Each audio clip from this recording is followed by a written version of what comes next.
రాష్ట్ర అభివృద్ధి ముఖ్యమంత్రి చంద్రబాబు, ఉప ముఖ్యమంత్రి జనసేన అధినేత పవన్ కళ్యాణ్తోనే సాధ్యమవుతోందని cinema hero Kurnool parliament Telugu యువత ఉపాధ్యక్షులు ఎస్వి మంజునాథ్ తెలిపారు. కర్నూలు జిల్లా కోస్గి మండలం సాతనూత గ్రామంలో సీఎం చంద్రబాబు, పవన్ కళ్యాణ్ చిత్రపటాలకు పాలాభిషేకం చేసి సంబరాలు జరుపుకున్నారు.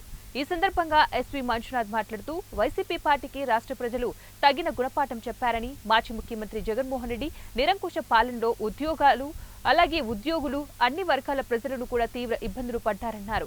151 సీట్లు గతంలో గెలిచిన వైసీపీ పార్టీకి కేవలం రాష్ట్ర ప్రజలు 11 సీట్లే కట్టపెట్టడం జరిగిందన్నారు.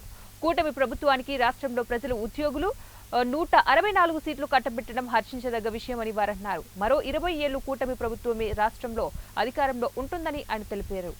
జనసేన పార్టీ అధినేత పవన్ కళ్యాణ్ 21 సీట్లలో 21 సీట్లు గెలిచి రికార్డు సృష్టించారని ఆయన అన్నారు.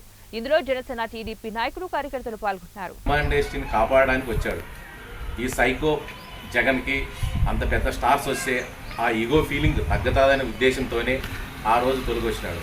కానీ ఆయన ఈగో ఫీలింగ్ కాదు కదా, ఇంకా అవమానపరిచారు. ఎప్పుడైతే కళాకారుల అవమానపరిచారో ఆ రోజే జగన్ పతనమైపోయినాడు.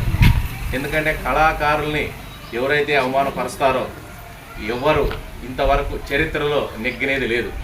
అందుకే ఎప్పుడైనా చెప్తున్నా, అహంకారం మంచిది కాదు. మనం ఎప్పుడైతే స్టార్ ఉందని చెప్పి మనం విర్రవీగితే ఈరోజు అదే విర్రవీగింది యాడికి వచ్చినారో తెలిసిపోతుంది. అందుకే మనం ఎప్పుడైనా కానీ మనం స్టార్ ఉన్నప్పుడు, మనం అధికారం ఉన్నప్పుడు పెద్ద చిన్న గౌరవం నడుచుకోపోతేనే ముందు భవిష్యత్తు ఉంటుంది. ఎందుకంటే ఈరోజు పవన్ కళ్యాణ్ అన్నాడు. పవన్ కళ్యాణ్ ఏమన్నాడు? జగన్ అతలపాతానికి తొక్కపోతే నా పేరు పవన్ కళ్యాణే కాదు అని చెప్పాడు. ఆయన మాట నెరవేర్చుకున్నాడు. ఈరోజు పవన్ కళ్యాణ్ అనరాని మాట ఆయన లాస్ట్ సొంత వ్యక్తిగత విమర్శలు చేశారు, అయినా పట్టింపు లేదు.